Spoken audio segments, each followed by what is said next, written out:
It is very, very shocking that some of you do not understand what the Fulani have in store for you.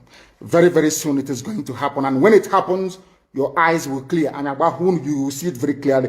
A Fulani traveler identified as Bashir Dalhatu Liman has alleged that fellow passengers at a Lagos motor park refused to board a GIGM commercial bus with him simply because he's Fulani, with passengers reportedly calling him a herdsman and openly declaring they will not travel with him. Faced with the mounting tension, the transport company refunded his fare and removed him from the bus. Let's take a look. Since yesterday, I am on my way to Calabar. I go to GUO first. I see there GUO Park. They say they are not going to Calabar. They tell me I have to come to GIGM. Here am I standing GIM.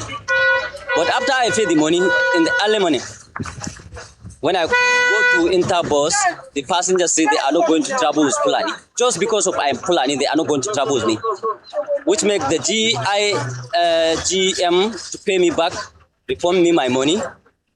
They say they are sorry because passengers say they are not going to travel with Fulani. It's unfortunately. I'm sending this video to the world to know how we feel in our country. Today in Nigeria, just because of your Fulani, people will say they will not travel with you. Unfortunately, it is unfortunately. The crimes you have in the north, the insecurity you have in the north is as a direct consequence of their own action. They groomed them. Al-Qaeda in the Maghreb, ISIS in West Africa, Boko Haram, Fulani headsmen, bandits, all of them. Who brought them to Nigeria? It's Fulani. Fulani brought them into Nigeria. El Rufai brought them in.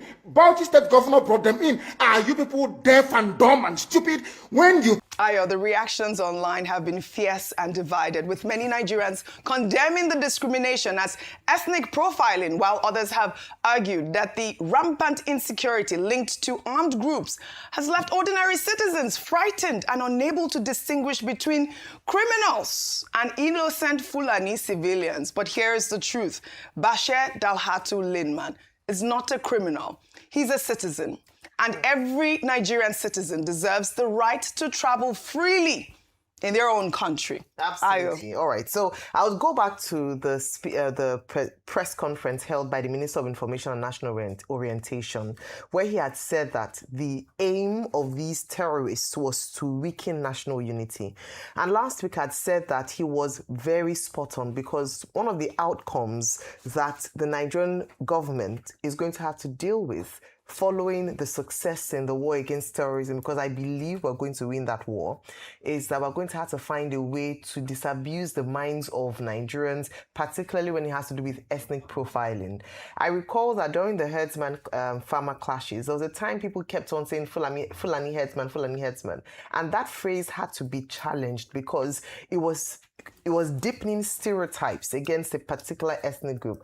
And it's human nature. So that let me not just say that it's abnormal. Remember after 9/11 and the July attacks in the United Kingdom, a number of people would bat an eyelid or think twice before getting on a plane when they see people from a certain part of the world, because that had now unfortunately attached them to a life of criminality. I recall that in the United Kingdom, post the attacks in July, after the 9/11 attacks, the government put up a program around inclusion and involved a lot of community-led organizations to ensure that they were able to build community cohesion, inclusion, so that people in communities would not discriminate against people from a particular extraction.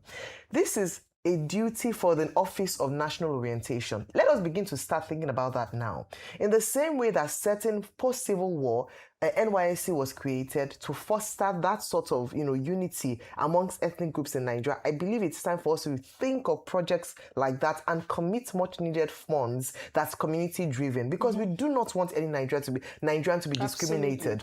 If we have things like that where it even escalates to even job discrimination, you're also leading the people back to a life of criminality if they are not accepted in society. And so I believe that this is a task on the softer side of this fight against terrorism for the government to begin to think about. Let's not get to that, but we already see that it's happening. Yes. And the truth is that in some ways you can understand why people would behave in that manner. It does not justify it, it does not excuse it, but we need to begin to think of programs geared towards national unity, cohesion, bringing Nigerians back together. National unity and cohesion is what we should preach. Mr. Lehman should be advised that he can go to court. Yes. Because we have a lawyer in the house. What has been breached is his fundamental human rights. Yes. And he can enforce his right to freedom from discrimination on the grounds of ethnicity, religion, birth, or circumstances.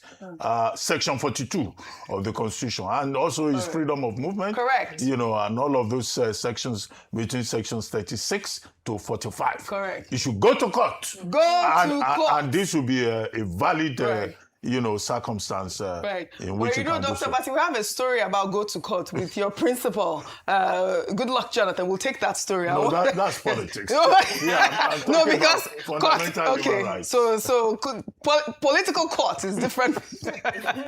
Well, I was warning you. It is the spillover of their same, should I say, terror effects that we are feeling right across the South.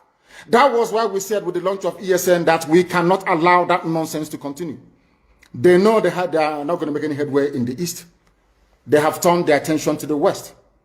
They are forcibly occupying their land and telling them that they cannot do anything about it. A whole presidency in a country openly and brazenly supporting terrorists. All of you watching and listening all over the world, you know that Miyetti Allah is a terrorist organization. You know that. They have killed.